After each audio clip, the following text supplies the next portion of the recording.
পেট্ৰলত ethanol মিহলোৱা কেন্দ্ৰ কৰি বিগত 2-3 দিন ধৰি সমগ্ৰ ভাৰতত গাড়ী চালকসকলৰ মাজত এটা প্ৰতিক্ৰিয়া আমি দেখা পাইছোঁ। আৰু বিভিন্ন গাড়ী চালকসকলে তেওঁলোকে অভিযোগ কৰিছে যে ইথানল মিশ্ৰিত পেট্ৰল তেওঁলোকৰ গাড়ীত ভৰাই যাত্ৰা কৰাৰ পিছত প্ৰায়ে গাড়ীৰ ষ্টাৰ্ট বন্ধ হৈ যায়, নহ'লে কিছুমান গাড়ীৰ ইঞ্জিন বেয়া হৈ গৈছে। এনেকৈ বহুতে ক্ষোভ উদ্গীৰণ কৰা আমি দেখা পাইছোঁ। কিন্তু এতিয়া আমাৰ প্ৰশ্নটো হ'ল, ইথানল পেট্ৰলত ভৰাই বলপূৰ্বক কিয় কাষ্টমাৰসকলক ব্যৱহাৰ কৰিবলৈ দিয়া হ'ল? যদি ইথানল মিশ্ৰিত পেট্ৰল কোনো কাষ্টমাৰে বিচাৰে তেওঁক দিয়ক, আৰু যিসকলে ইথানল মিশ্ৰিত পেট্ৰল নিবিচাৰে তেওঁলোকক বলপূৰ্বক ইথানল মিশ্ৰিত পেট্ৰল ব্যৱহাৰ কৰিবলৈ চৰকাৰে বাধ্য কৰাটো কিমান যুক্তিসংগত?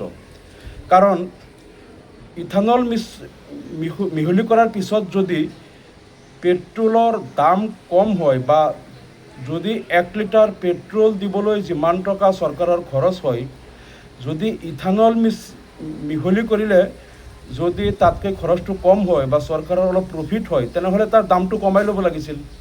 কিন্তু দেখা গ'ল ইথানল মিশ্ৰিত পেট্ৰল বলপূৰ্বক কাষ্টমাৰক ব্যৱহাৰ কৰিব দিয়া হৈছে, কিন্তু পেট্ৰলৰ দাম কিন্তু কমোৱা নাই, সেই আগৰ দাম মতেই তেওঁলোকৰ পৰা আদায় কৰা হৈ আছে।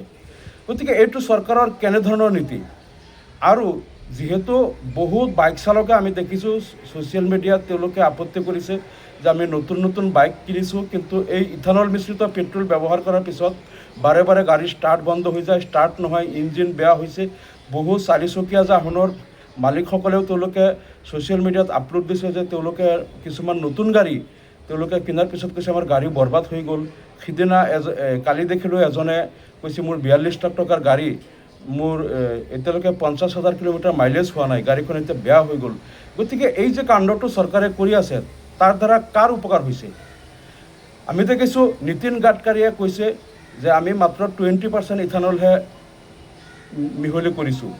20% নে 50% নে 80% ইথানল তাত মিক্স হৈ আছে, এইটোতো জুখিবলৈ কাষ্টমাৰৰ ওচৰত কোনো তেওঁলোকৰ এনেকুৱা মিটাৰ নাই, বা তেওঁলোকে যেতিয়া পেট্ৰল ক্ৰয় কৰি আনিছে তাততো তেওঁলোকৰ কিমান পাৰ্চেণ্ট ইথানল মিশ্ৰিত আছে এইটো কাষ্টমাৰে সেইটো পৰীক্ষা কৰাৰ কোনো তাত ব্যৱস্থা নাই। আৰু 20%এই কিয় দিব চৰকাৰে? যদি কাষ্টমাৰে বিচৰা নাই, তেওঁলোকৰ আপত্তি আছে যে তেওঁলোকৰ গাড়ী 4চকীয়া 2চকীয়া বাহন বেয়া হৈ আছে, চৰকাৰে বলপূৰ্বক কিয় দিব? আৰু যদি এইটো থাকিলেহেঁতেন যে পেট্ৰলৰ লিটাৰ 100 টকা আৰু ইথানল মিশ্ৰিত পেট্ৰল কোনোবাই ল'লে 70 টকা 80 টকা, তেনেহ'লে কাষ্টমাৰে যদি ইথানল মিশ্ৰিত পেট্ৰল ব্যৱহাৰ কৰিলেহেঁতেন, এইটো কাষ্টমাৰৰ তেওঁৰ নিজৰ ৰিস্ক থাকিলে হয়।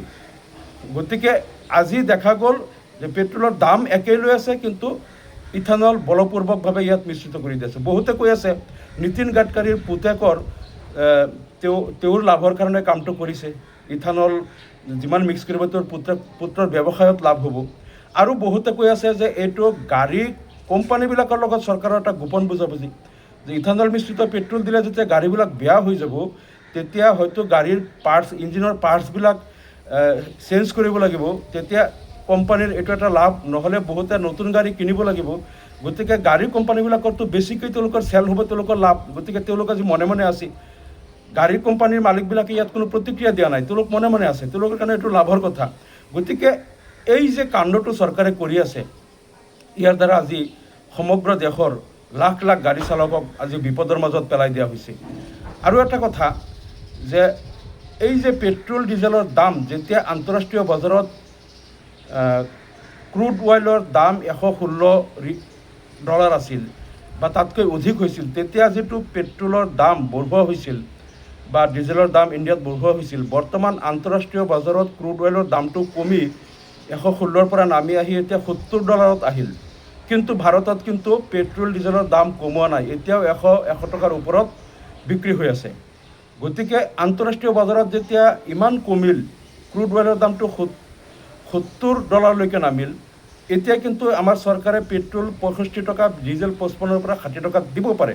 আন্তঃৰাষ্ট্ৰীয় বজাৰত যিহেতু দাম কমিল, কিন্তু চৰকাৰে দাম কমোৱা নাই। দামটো কমোৱাই নাই, তাৰ লগতে আকৌ ইথানল মিশ্ৰিত কৰি আৰু অধিক মুনাফা চৰকাৰে তাত আদায় কৰিব বিচাৰিছে, আৰু গ্ৰাহকসকলক বিপদৰ মাজত ঠেলি দিছে। গাড়ী চালকসকলক তেওঁলোকৰ নতুন নতুন গাড়ী আজি বেয়া হ'ব লৈছে। এই যে চৰকাৰে কাণ্ডটো কৰি আছে তাৰ দ্বাৰা আজি দেশৰ জনসাধাৰণক কিমান এটা শোষণ কৰি আছে, জনসাধাৰণক কিমান বিপদৰ মাজত চৰকাৰে ঠেলি দিছে। আজি বহু মানুহ এনেকুৱা আছে, বহু লোক যিসকলে বহু কষ্ট কৰি বা বেংকৰ পৰা ঋণ লৈ বা ধাৰ লৈ কোনোমতে গাড়ী এখন ক্ৰয় কৰিছে। এতিয়া যদি আকৌ সেই নতুন গাড়ীবিলাক বেয়া হ'ব লগা হয়, তেওঁ হয়তো আৰু এখন নতুন গাড়ী তেওঁ কিনিব নোৱাৰিব, বা আগৰ গাড়ীৰ যি বেংকৰ লোন বা ধাৰ আছে সেইটোৱেই তেওঁ কেনেকৈ পৰিশোধ কৰিব আৰু নতুন গাড়ী কেনেকৈ ল'ব। গতিকে হয়তো অত্যন্ত ধনী লোকসকলে হয়তো নতুন গাড়ী আকৌ ক্ৰয় কৰিব, যিটো গাড়ীৰ কোম্পানীবিলাকৰ লাভ হ'ব, হয়তো চৰকাৰে তাৰ পৰা কিবা লাভালাভ পাব। এই কাণ্ডবিলাক আজি চৰকাৰে কৰিছে, কিন্তু দেশৰ জনসাধাৰণ আমি দেখিছোঁ এই সম্পৰ্কে ইমান সজাগ হোৱা নাই। কাৰণ দেশৰ জনসাধাৰণক এটা কথাই বুজোৱা হৈছে যে বিজেপি চৰকাৰ আছে, বিজেপি থাকিবই লাগিব, নহ'লে হিন্দু বিপদত, হিন্দু খতৰে মে হে। কিন্তু এই যে এটা বিপদ চৰকাৰে কঢ়িয়াই নিছে, আজি ইথানল মিশ্ৰিত পেট্ৰল বিক্ৰী কৰি আজি দেশৰ লোকসকলক যে বিপদত পেলাইছে, এই বিপদত কেৱল মুছলমানেই পৰা নাই, এই বিপদত কিন্তু হিন্দুসকলো পৰিছে। সঁচাকৈ আজি হিন্দু খতৰে মে হে, হিন্দুক আজি বিপদত পেলাই দিছে এই চৰকাৰে। আৰু এই চৰকাৰ অহাৰ আগতে হিন্দুসকল বিপদত নাছিল। আৰু আজি চাওক, আদানীক আম্বানীক সমগ্ৰ দেশৰ যিবিলাক লাভজনক প্ৰতিষ্ঠানবিলাক আজি আদানী আম্বানীক চমজাই দিয়া হ'ল। আনকি আজি আমি দেখিছোঁ যে আমাৰ অসমতো এই বহুজাতিক কোম্পানীবিলাকক, আদানীক তেওঁলোকক 1 টকা দৰত বহুত হাজাৰ হাজাৰ বিঘা মাটি তেওঁলোকক চমজাই দিয়া হ'ল তেওঁলোকৰ ব্যৱসায়িক কামত। 1 টকাত, য'ত 50 বছৰৰ 100 বছৰৰ লিজত দিয়া হ'ল 1 টকাৰ বিনিময়ত। গতিকে এই যে এই মাটিবিলাক এনেকৈ 1 টকা দৰত বিক্ৰী কৰা হ'ল, আজি বহুজাতিক কোম্পানীৰ হৈ চৰকাৰে কাম কৰি আছে। দেশৰ সৰ্বসাধাৰণ ৰাইজৰ কি উপকাৰ হৈছে? দৰিদ্ৰ জনসাধাৰণৰ কি লাভ হ'ল? সঁচাকৈ ৰাইজ বিপদত, মানে মুছলমানো বিপদত, হিন্দু বিপদত। মুছলমান বি খতৰে মে হে, হিন্দু বি খতৰে মে হে। আজি চাওক, আজি তেলৰ অত্যাধিক মূল্য বৃদ্ধিৰ কাৰণে আজি নিত্য ব্যৱহাৰ্য বয় বস্তুৰ মূল্য হ্ৰাস হোৱা নাই। আজি যিবিলাক মানুহে খোৱা বস্তু বা নিত্য ব্যৱহাৰ্য বস্তুবিলাক, আজি দাইল, চেনি, নিমখ, তেল, আলু, পিঁয়াজৰ পৰা আৰম্ভ কৰি চাউললৈকে সকলো বস্তু খুব চৰা দামত আজি গৰীব জনসাধাৰণে কিনি খাব লগা হৈছে। কিয়? কাৰণ যেতিয়া তেলৰ দাম বেছি থাকে, পেট্ৰল ডিজেলৰ দাম বেছি থাকে, কেৰিং চাৰ্জ বেছি থাকে, তেতিয়া এই বস্তুবিলাকৰ দাম ব্যৱসায়ীসকলে কমাব নোৱাৰে, তেওঁলোকে দাম বঢ়াবই লাগে। তাৰ পৰোক্ষ প্ৰভাৱ যিসকল গাড়ী চালক নহয় তেওঁলোকৰ ওপৰতো প্ৰভাৱ পৰিছে। তেওঁলোকেও আজি মূল্যবৃদ্ধিৰ কেঁকুৰা চেপাত আজি সৰ্বশান্ত হ'বলগীয়া হৈছে। গতিকে চৰকাৰে যে এই যে বিপদত পেলালে মানুহক। আৰু এটা কথা চাওক, আজি আন্তঃৰাষ্ট্ৰীয় বজাৰৰ পৰা ৰাছিয়া বা ইৰাণৰ পৰা কম দামত ভাৰতে তেল ক্ৰয় কৰিব পাৰে। মাজতে কিছু কম দামত ৰাছিয়াৰ পৰা ইৰাণৰ পৰা তেল ক্ৰয় কৰিছিল। তাৰপিছত যেতিয়া আমেৰিকাৰ ৰাষ্ট্ৰপতি ডোনাল্ড ট্ৰাম্পে ধমকি দিলে, তেতিয়া কিন্তু সেই কম দামত তেল ক্ৰয় কৰা বাদ দি এই ভাৰত চৰকাৰে আকৌ সেই আমেৰিকাৰ শ্ৰুতলিপি মতে বেছি দামত তেল ক্ৰয় কৰিবলগীয়া হৈছে। য'ৰ পৰা কম দামত তেল পায় সেইটো আজি ডিল কেঞ্চেল কৰি তেওঁলোকে আজি আমেৰিকাৰ পৰা বা তেওঁলোকৰ আমেৰিকাই নিৰ্দেশ কৰি দিয়া মতে সেইবিলাক কোম্পানীৰ পৰা তেল ক্ৰয় কৰিবলগীয়া হৈছে, য'ত দাম বেছি। য'ৰ পৰা তেল ক্ৰয় কৰিলে দেশৰ জনসাধাৰণৰ লাভ হয়, কম দামত তেল দিব পাৰি, সেই তেল ক্ৰয় নকৰি বেছি দামত তেল ক্ৰয় কৰা কেৱল মাত্ৰ ডোনাল্ড ট্ৰাম্পৰ ধমকিৰ বাবে। চাওকচোন, আমাৰ দেশ ইমান দুৰ্বল নেতৃত্বৰ হাতত কেতিয়াও নাছিল। আজি যিমান দুৰ্বল নেতৃত্বৰ হাতত আমাৰ দেশ পৰি গ'ল, কোনোদিন ইমান দুৰ্বল নেতৃত্বৰ হাতত এই দেশখন নাছিল। আজি এই দেশৰ ক'বলগীয়া স্বাধীনতা নাই। আমেৰিকাৰ ৰাষ্ট্ৰপতি ডোনাল্ড ট্ৰাম্পে য'ৰ পৰা তেল ক্ৰয় কৰিবলৈ ক'ব তাৰ পৰা ক্ৰয় কৰিব, য'ৰ পৰা ক্ৰয় কৰিবলৈ বাধা দিব তাৰ পৰা ক্ৰয় নকৰিব। ডোনাল্ড ট্ৰাম্পে যেনেকৈ হুকুম কৰিব তেনেকৈ দেশ চলাব। ক'ত কি কিনিব বেচিব সকলো কথা ডোনাল্ড ট্ৰাম্পৰ হুকুম মতে কৰিব। তাৰমানে 1947 চনত দেশ স্বাধীন হোৱাৰ পিছত পুনৰবাৰ 2014 চনৰ পৰা আকৌ আমাৰ দেশ পৰাধীন হৈ গ'ল। স্বাধীন ভাৰত আজি আমি ডোনাল্ড ট্ৰাম্পৰ ধমকিৰ ওপৰত আজি আমি নতমস্তক হ'ব লগা হৈছোঁ। ইমান দুৰ্বল নেতৃত্বৰ হাতত দেশ কেতিয়াও যোৱা নাছিল। আৰু তাৰ কিন্তু কুফল আমাৰ দেশৰ সৰ্বসাধাৰণ জনসাধাৰণে ভুগি আছে।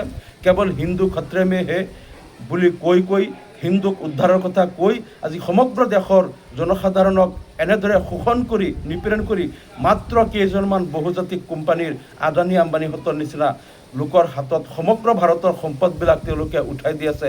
ইয়াতকৈ দুৰ্ভাগ্যজনক কথা আমাৰ দেশত হোৱা নাই। গতিকে দেশৰ জনসাধাৰণক আমি আহ্বান জনাওঁ, ইয়াত কোনো ৰাজনীতিৰ কথা নাই, ইয়াত কোনো ধৰ্মৰ কথা নাই। সকলোৱে মিলি ইয়াত সন্মিলিতভাৱে ইয়াৰ বিৰুদ্ধে শক্তিশালীভাৱে প্ৰতিবাদ সাব্যস্ত কৰক। আৰু দেশৰ চৰকাৰে দেশৰ জনসাধাৰণক এনেকৈ বাৰে বাৰে তেওঁলোকক ধোকা দি প্ৰতাৰণা কৰি আৰু তেওঁলোকক এনেকৈ শোষণ কৰাৰ সকলো ৰাস্তা তেওঁলোকে বন্ধ কৰক। ৰাইজে তাৰ কাৰণে উত্তাল প্ৰতিবাদ কৰক আৰু দেশৰ জনসাধাৰণৰ স্বাৰ্থত কাম কৰিবলৈ চৰকাৰক বাধ্য কৰক। আমি দেশৰ জনসাধাৰণক সেইটো আহ্বান জনাইছোঁ। ধন্যবাদ।